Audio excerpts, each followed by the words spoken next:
Ahora sí, ya estamos. Voy a presentar a Carmen Arara Jerez. Ella es licenciada en Psicología de la UNED, la Universidad Nacional de Educación a Distancia, especialista en Psicología Legal y Forense por la UNED, perito judicial, experto en grafología aplicada por la Fundación UNED, coordinadora del Grupo de Intervención Psicológica en Emergencias y Catástrofe, IPEC, del Colegio Oficial de Psicólogos de Melilla. Ha trabajado en contención a enfermos de Alzheimer y otras demencias, así como personas con discapacidad intelectual. Carmen también es una de nuestras formadoras y con ellos compartimos varios viernes de mate e información. La verdad estamos eternamente agradecidos a los médicos, a los psicólogos del GIPEC. La verdad que un honor compartir con ustedes y tenía ganas de poder presentarte. Así que bueno, sin más, te doy lugar a la presentación y muchas gracias por todo.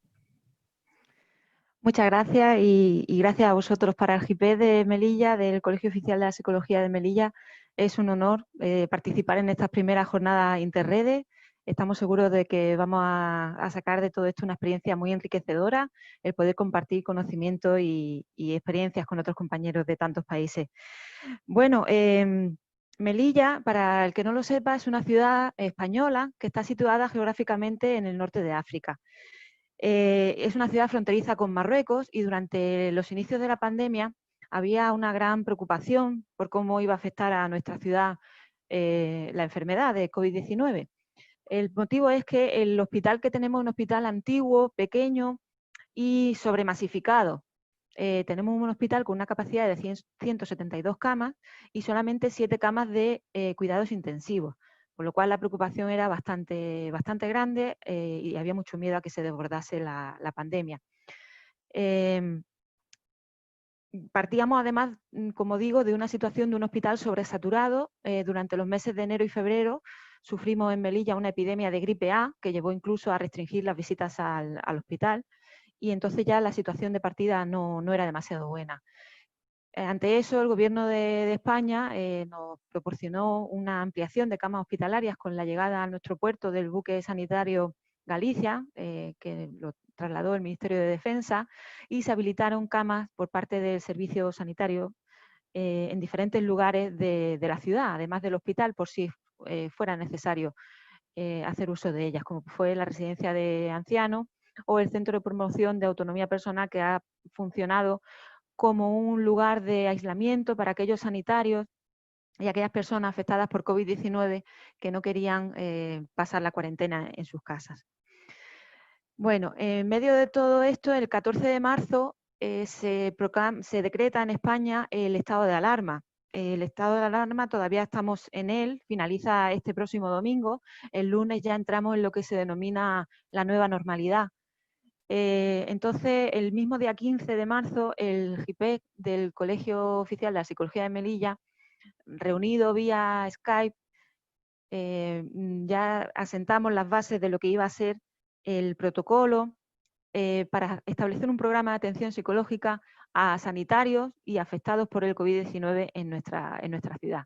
Posteriormente, el Gobierno de la Ciudad Autónoma mostró interés en participar en este programa y tanto la Ciudad Autónoma como el Colegio de Psicología puso en marcha un teléfono de asistencia psicológica gratuito para los ciudadanos con 2 líneas principales de actuación. La primera línea se atendía a sanitarios y personas con COVID-19 positivo y estas personas eran atendidas por psicólogos del GIPEC. Mientras que la población general y los miembros de la Fuerza de Seguridad eran atendidas por una lista de psicólogos sanitarios. En total, a modo global, el programa de atención psicológica ha sido atendido en Melilla por 22 psicólogos colegiados que han realizado cerca de 200 asistencias en 2 meses de duración de este servicio telefónico. Como os digo, el GIPEC se encargaba de realizar la atención a los sanitarios y a los afectados por COVID-19 y contábamos para ello con 10 psicólogos, miembros del GIPEC, y hemos atendido durante los 2 meses de puesta en marcha de este programa a un total de 32 personas con las que se han realizado 96 intervenciones durante 8 semanas. Estamos muy satisfechos con el trabajo realizado porque a todos los usuarios de este servicio se les pasó una encuesta de satisfacción con el servicio y la nota media que hemos tenido ha sido de 9,67 sobre 10, así que la satisfacción de los usuarios es nuestra mejor recompensa a todo esto. ¿Por qué estábamos tan seguros en el GIPE de que nosotros teníamos que formar parte de la atención a las personas que estuvieran afectadas por la pandemia? Pues porque veíamos que era una situación de emergencia pura.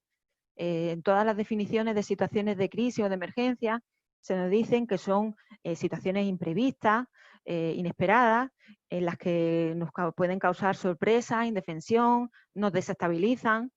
Incluso podemos percibir una situación de peligro inmediata para la vida o para la integridad física. Evidentemente, la pandemia por COVID-19 tiene todos esos elementos. Fue una situación imprevista, de repente nos confinan en casa durante 2 meses sin poder salir. Tengo que decir que en España hemos vivido uno de los confinamientos más duros del mundo, puesto que no se ha permitido, no solamente se podía salir para realizar compras, acudir a la farmacia, para casos puntuales, y la población ha cumplido bastante bien con este requerimiento. Por lo tanto, consideramos que estaba plenamente justificado que los psicólogos de emergencia formásemos parte de la gestión y de la atención en esta pandemia, ¿verdad? Bueno, el protocolo de activación que hemos... Perdón, vuelvo atrás porque se me ha pasado a decir una cosa. Los sanitarios han supuesto, en Melilla hemos tenido muy pocos casos de COVID comparados con otras ciudades españolas. Hemos tenido un total de 124 casos positivos y se calcula que de ellos el 30% eran sanitarios. Tenemos el porcentaje de sanitarios afectados más alto de España. Y nosotros calculamos en el GIPE que de todos esos sanitarios afectados en nuestra ciudad, el servicio de atención psicológica ha atendido aproximadamente a la mitad de ellos.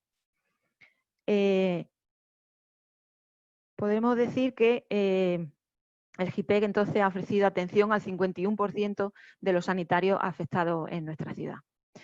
Bueno, ya en esa reunión que se dio el 15 de marzo ya establecimos las bases de lo que iba a ser el protocolo para elaborar este programa de atención psicológica. Este protocolo constaba de 2 pasos, un protocolo de activación de nuestro grupo y también un protocolo de intervención. El protocolo de activación venía desde 2 vías principales.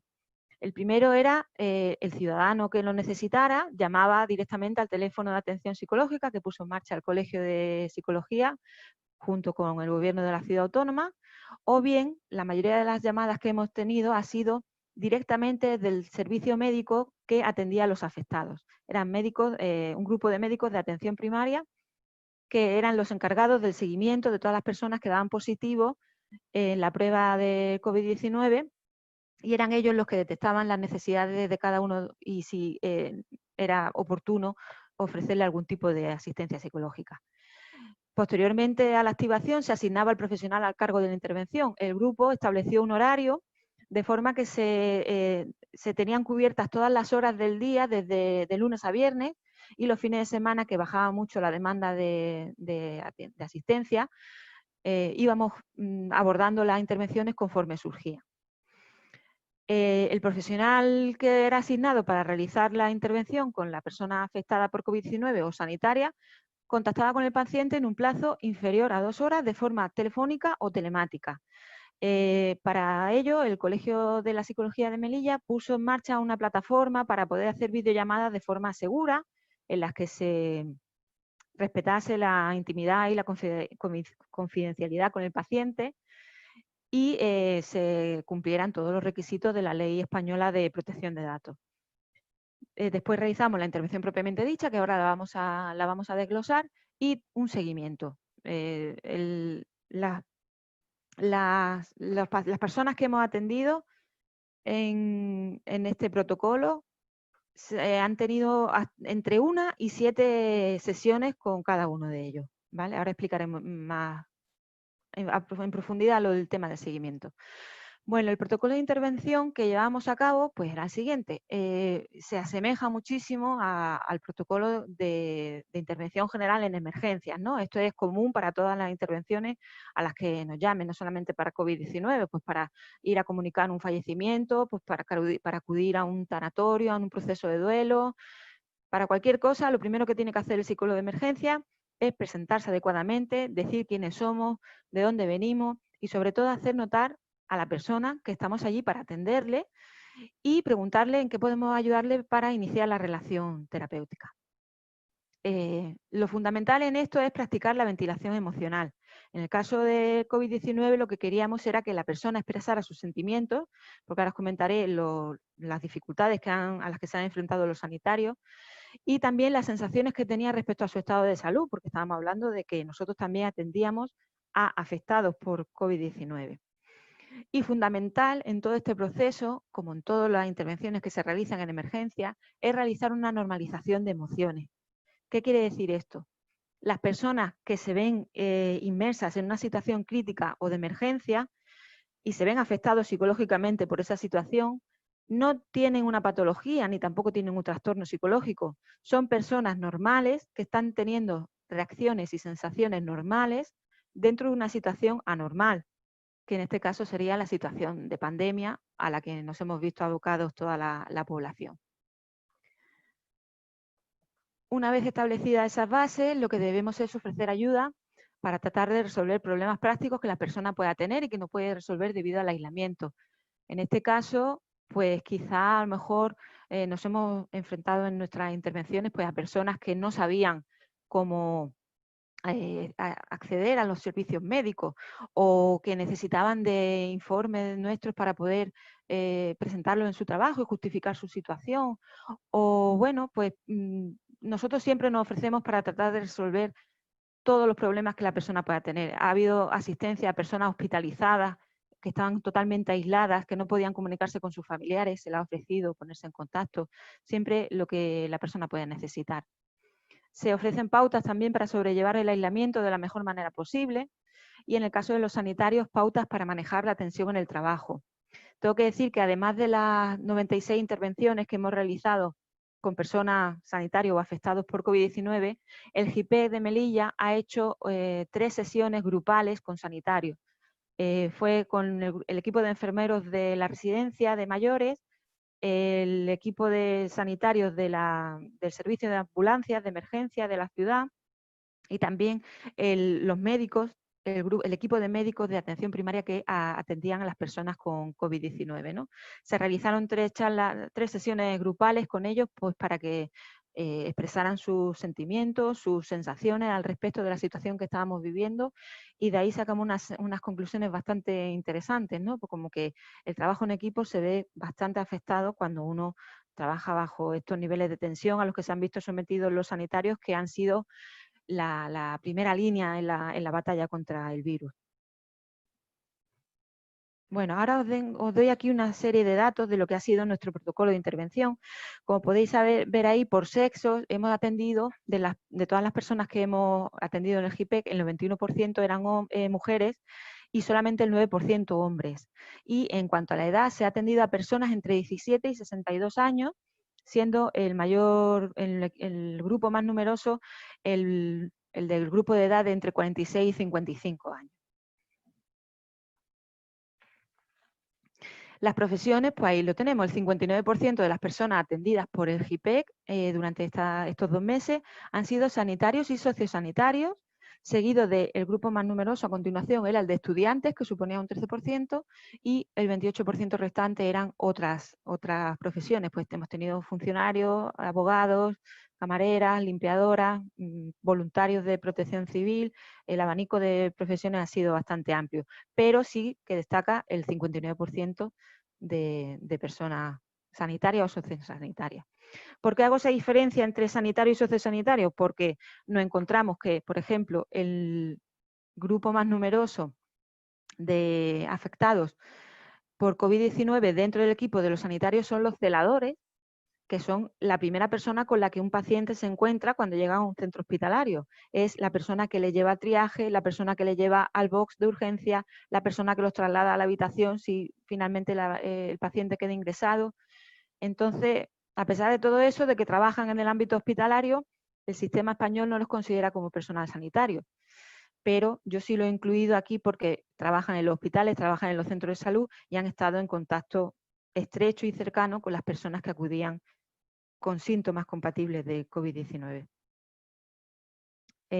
Ya, como yo os digo, el 47% eran celadores, después pasaríamos un 21% de enfermeros, de personas que hemos atendido, el 11% eran auxiliares de enfermería, tenemos también un 11% de auxiliares de ayuda a domicilio, conductores de ambulancia y limpiadores suponen un 5%, limpiadores de hospital me refiero. Bueno, brevemente. La sintomatología presentada por estas personas que hemos atendido en el GIPEC, el mayor número de... La prevalencia mayor estaba en la sintomatología ansiosa, que supone un 45% de las personas la presentaban. Después de esta sintomatología ansiosa, los trastornos más presentados eran los trastornos del sueño. El 24% de las personas atendidas manifestaban que tenían dificultades al dormir o al mantener el sueño, tal y como ha comentado el primer ponente, ¿cierto? El 20% manifestaban sintomatología depresiva, seguido de síntomas de estrés un 6% y también manifestaciones de duelo en un 5%. Tengo que decir que hemos atendido a familiares de personas fallecidas. En Melilla solamente ha habido dos fallecimientos a causa de COVID-19. Hemos atendido a algunos de sus familiares y también hemos atendido a personas que se encontraban ingresadas en el hospital padeciendo el COVID-19 y que habían perdido a sus padres en otra ciudad española, ¿no? Por lo tanto, su situación se complicaba bastante. También se valoraban en las entrevistas que manteníamos con las personas a las que atendíamos los trastornos de personalidad, pero en nuestro caso no hemos encontrado ninguna persona que tuviese estas manifestaciones. Bien, voy a establecer ahora una serie de diferencias que nosotros como grupo a la hora de intervenir hemos apreciado entre lo que venimos a llamar intervenciones clásicas en emergencia, ¿no? Las que hemos tenido cuando nos han llamado para acudir a un intento de suicidio o para acudir a dar una mala noticia. ¿Qué diferencia entre esas intervenciones que hemos venido realizando hasta el momento con las intervenciones COVID-19? El GIPE, tengo que decir que es un grupo que es muy activo y que trabaja desde hace más de 10 años y que algunos de sus miembros han intervenido en grandes catástrofes que han ocurrido en nuestra ciudad, como pueden ser accidentes aéreos o inundaciones, y también nos llaman para acudir a personas que tienen intentos de suicidio, para asistencia a familiares de personas que han fallecido por accidentes o muertes repentinas, personas de las fuerzas de seguridad que fallecen en su lugar de trabajo. Eso es lo que nos solemos encontrar. Y sí es cierto que hemos encontrado grandes diferencias a la hora de intervenir en esas situaciones clásicas con las que nos hemos encontrado con los afectados por COVID-19. Aquí en este cuadro podemos ver, ¿no? Diferencia entre intervenciones tradicionales y las COVID-19. Por ejemplo, las intervenciones tradicionales hemos encontrado siempre que afectan a un número reducido de personas o a un grupo amplio pero concentrado. Es decir, podemos encontrarnos que atendemos a una familia que uno de sus miembros ha fallecido de forma repentina y especialmente accidentada y necesitan de nuestra atención, o nos podemos encontrar un grupo más amplio de personas que víctimas supervivientes de un accidente de autobús, pues claro, ya es un número más amplio, y sus familiares, pero está todo relacionado con las mismas circunstancias, que es que eran pasajeros del autobús. Sin embargo, nos hemos encontrado que las intervenciones del COVID-19 afectan a toda la población, es decir, no solamente las personas que han sufrido la enfermedad han padecido estrés psicológico por esta situación, sino que todos los ciudadanos de España, que somos 47 millones de personas, hemos tenido que encerrarnos en casa, dejar de relacionarnos socialmente, los niños no han ido al colegio, los trabajos se han visto afectados. Entonces, toda la población podemos decir que se ha visto con sintomatología psicológica afectados, ¿no?, por la situación que estábamos viviendo. Las intervenciones tradicionales siempre se han resuelto en un espacio de tiempo determinado. Es decir, nosotros siempre decimos que los psicólogos de emergencias trabajamos las primeras 72 horas del hecho traumático, pero nos encontramos con que las personas afectadas tanto por la enfermedad de coronavirus como por el confinamiento, pues llevamos ya 3 meses en esta situación y aún recibimos hoy mismo he recibido una llamada de una persona afectada. Entonces, la emergencia de COVID-19 es, como yo digo, la emergencia infinita. No sabemos cuándo va a terminar esta situación y aún sigue habiendo personas afectadas, ¿no? Las intervenciones tradicionales pues son presenciales, nos llaman y los psicólogos del GIPE acudimos a donde nos requieran, ya sea a un tanatorio, a un domicilio a dar una mala noticia o a presentarnos en lo alto de un muro porque hay una persona que se quiere tirar. Entonces, en las intervenciones que hemos hecho con COVID-19 nos hemos encontrado que no podíamos acudir físicamente a la persona que nos necesitaba. Todas las intervenciones se han hecho, como lo he dicho antes, de forma telefónica o telemática y no hemos tenido contacto físico con la persona, que ese es el siguiente punto. Y para mí personalmente ha sido el punto más difícil de las intervenciones, ¿no? Porque en emergencia muchas veces nuestra función es acompañar a la persona a la que estamos atendiendo y se producen silencios que muchas veces son incómodos y debemos respetar, pero siempre ayuda tomar de la mano a la persona o pasar una mano por el hombro, acariciar el brazo y decir, bueno, pues estoy aquí, ¿verdad? Eso nos ha faltado en las intervenciones de COVID-19. Después, en las intervenciones tradicionales, pues hay una amplia experiencia previa, una amplia bibliografía, hay protocolos para todo, sabemos qué tenemos que hacer cuando acudimos a un intento de suicidio, sabemos qué tenemos que decir cuando vamos a dar una mala noticia, pero el COVID-19 es un tema novedoso para todos los implicados. Entonces hemos tenido que sacar de aquí y de allá, intentando hacerlo lo mejor posible. A partir de ahora, pues se establecerán protocolos también de actuación en caso de pandemia, pero en este caso todos los grupos que han, en España y en todo el mundo, que se han dedicado a la atención psicológica a los afectados, pues creo que estamos estableciendo las bases de lo que van a ser esos futuros protocolos, ¿no? Después pasaríamos a una serie de diferencias específicas. Por ejemplo, en las intervenciones tradicionales, el manejo del duelo se produce de una forma clásica, por así decirlo. La persona que se enfrenta a un proceso de duelo, en la mayoría de las ocasiones, si vamos a suponer un fallecimiento por causa de enfermedad, la mayoría de las veces los familiares pueden despedirse del ser querido, pueden acompañarlo en el proceso de muerte, pueden realizar los rituales funerarios que nos sirven, nos ayudan a todos para hacer esa transición necesaria entre saber que la persona está con nosotros y que ya no lo vamos a ver más. Todo esto no ha existido en COVID-19. Hemos atendido a personas que no han podido despedirse de su familiar, que entró el familiar en el hospital y al cabo del tiempo recibe una llamada del médico diciendo que ha fallecido. Y además de eso, no es que solamente no se hayan podido despedir de ellos, sino que no han podido realizar un entierro en condiciones, no ha podido recibir a la familia. Creo que tenemos una compañera de la ciudad hermana de Melilla, que es Ceuta, que después hablará sobre el duelo. En Melilla convivimos 4 culturas, se le llama la ciudad de las 4 culturas, musulmanes, cristianos, judíos e hindúes.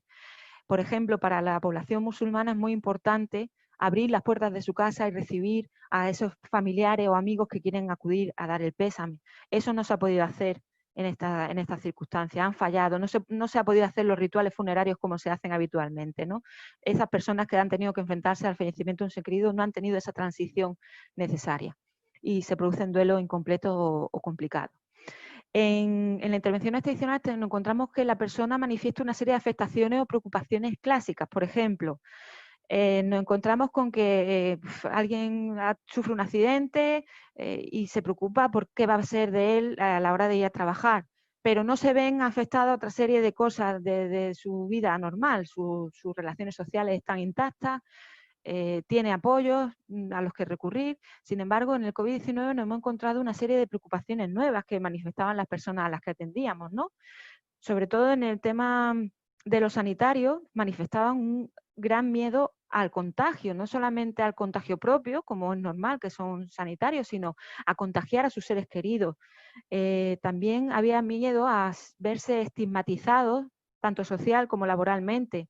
Tuvimos el caso de una sanitaria que acudió al trabajo con síntomas de COVID-19 y después fue diagnosticada con COVID positivo y se encontró con el rechazo de sus compañeros de decirle por qué has venido a trabajar si te encontrabas mal o si ya manifestabas síntomas, ¿no? Todo esto también provoca tensiones en los equipos de trabajo, como ya os he dicho, en las charlas que dimos la principal preocupación era esa, ¿no? Cómo manejar esos elementos que se producen en una situación de estrés, esos desencuentros. Y luego también una de las grandes preocupaciones de todos los afectados es la incertidumbre. Creo que es algo común a todo el mundo en este momento. No sabemos qué es lo que va a pasar, no sabemos qué va a ser de nosotros. Hay quien ha perdido el trabajo y no sabe todavía qué va a ocurrir. Y se ha producido una alteración total del entorno social. Es decir, han pasado cumpleaños que no hemos podido celebrar, festividades, pasó el Día de la Madre, pasó el Día del Padre, no se ha podido dar un abrazo a nuestros familiares y todo eso se está viendo reflejado, ¿no?, en todas las personas que hemos atendido. El espacio físico, por ejemplo, en intervenciones tradicionales acudimos al lugar en el que nos llaman, como ya he dicho antes, acudimos a un tanatorio, acudimos a un domicilio a dar una mala noticia, o acudimos a un lugar en el que nos dicen que hay una persona en un acantilado tratando de saltar al vacío. Y tenemos que apañarnos con lo que tenemos en el lugar en ese momento. En cambio, en la intervención en COVID-19 nos hemos encontrado que los psicólogos hemos estado en un entorno cómodo y seguro, como eran nuestras casas. Y generalmente la persona a la que atendíamos también se encontraba en su casa, lo cual puede ser visto de forma positiva para este tipo de intervenciones porque nos ha permitido centrarnos en la comunicación con la persona y en lo que le estábamos diciendo, y no teníamos que estar preocupados de nuestra seguridad ni de las personas que nos rodean en las situaciones tradicionales, ¿no? Bueno, la comunicación no verbal en la intervención en emergencia es muy importante. Ya he dicho antes que las personas cuando los psicólogos de emergencia muchas veces solamente debemos acompañar a la persona a la que estamos asistiendo. Esto no ha sido así en el COVID-19 porque estábamos confinados, pero sí que podíamos realizar una serie de acciones al respecto. Por ejemplo,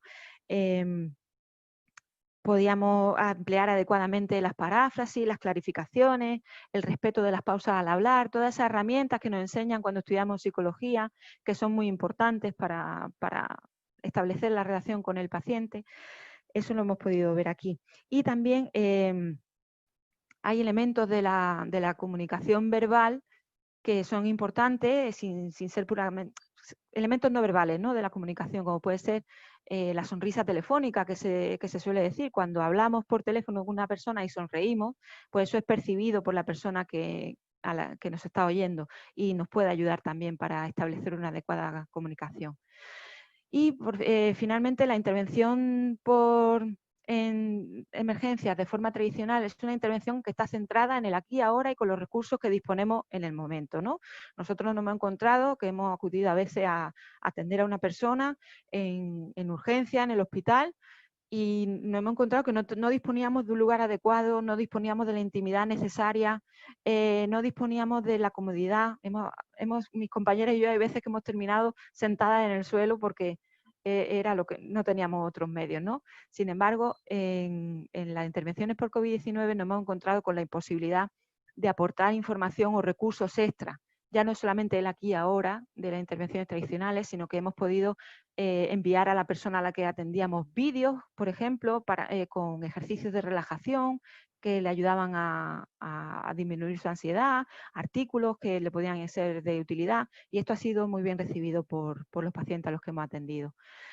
Y por último, dejar clara una cosa, que las intervenciones que hemos realizado durante la asistencia a afectados por COVID-19, al igual que las intervenciones tradicionales en emergencia, se centran en el evento crítico y no son una terapia. Es decir, todas las pautas que nosotros ofrecemos a la persona durante nuestra atención sirven para que esta persona tome conciencia de su situación. Lo que nosotros es ayudarle a elegir las pautas que le van a mejorar su situación.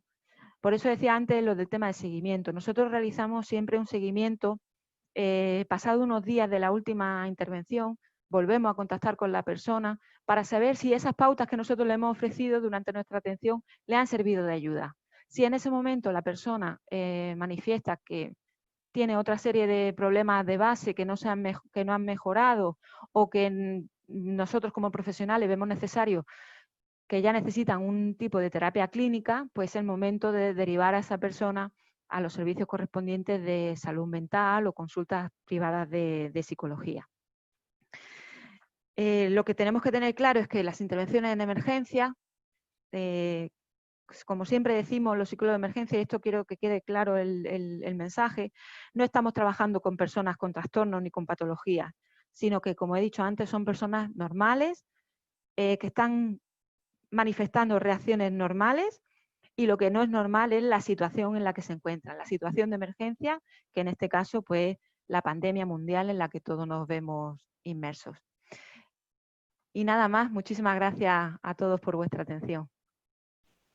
Bueno, como siempre, Carmen, buenísima exposición. Sí, me preguntaba un colega, ¿cómo es el tema con el autocuidado? Perdón, ahí está. Ahí, mejor. ¿Cómo trabajamos entre la psicología de la emergencia y cómo se trabaja con el COVID? Bien, ¿cómo hacemos los psicólogos con el autocuidado cuando trabajamos con pacientes con COVID? Es una cosa que hemos tenido muy, muy presente en nuestro grupo. Nosotros, cuando terminamos de realizar una intervención con cualquier persona, en el grupo de WhatsApp a través del cual nos comunicamos, compartimos información, hacemos un pequeño resumen de la intervención que hemos realizado, de las dificultades que nos hemos encontrado, y eso nos sirve para descargar también emocionalmente y no llevarnos la mochila cargada, no a casa, sino porque estamos en casa, ¿no? Pero nos sirve para liberarnos un poco y descargar toda la tensión que podemos llegar a sentir durante las intervenciones. Y, por supuesto, pues mantener la rutina adecuada, siguiendo las recomendaciones que se han hecho para todo el mundo. Mantener una rutina de sueño, de comidas, de horarios, y tener muy claros que nuestro trabajo finaliza cuando colgamos el teléfono, y tenemos que cuidarnos a nosotros mismos y buscar formas de evadirnos. Perfecto. Bueno, seguramente cuando vengan las preguntas se las mandamos por mail o cuando nos encontremos nuevamente. Carmen, de verdad, mil gracias por la buena predisposición. A vos, a Juan Manuel, la verdad que estamos encantados con haberlos conocido. Así que Nosotros bueno, también, muchísimas gracias. Queremos agradecer a Rebeca la invitación y la deferencia que siempre tienen con nosotros, y les deseamos muchos éxitos. Muchas gracias. a vos, muchísimas gracias.